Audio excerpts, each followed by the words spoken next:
Yeah.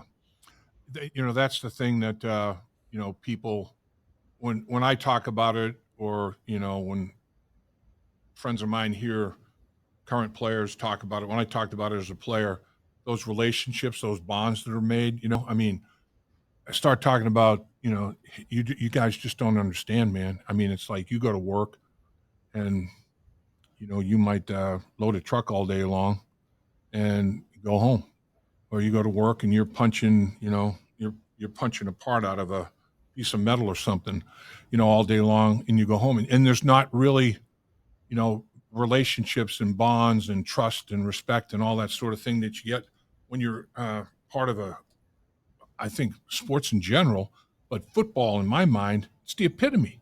I mean, it's like People are counting on you. And that's, absolutely yeah, I mean, and then, the camaraderie of it and the relationships and the sacrifice of your body and your emotional, you know, well being at times. yeah, yeah, So that is the definition of mental toughness, though. That's how I learned it is, doing what's right for the team when it might not be the right thing for you. right. I mean, sacrifice, is something that you learn when you're playing, the game of football, particularly in the offensive line, because let's face it, it's not a glamorous position. And it's really hard too. And I think No doubt.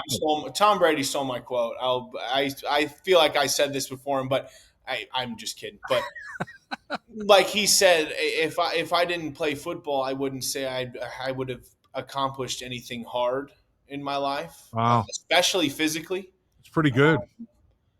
Maybe mentally, but even so, all of my degrees are paid for by football. So Right. um, I really do think that's cool to go up against the biggest, baddest dudes in the world in a potentially dangerous situation. Knock on wood. Hopefully not overall, but Right. guys are out there flying around.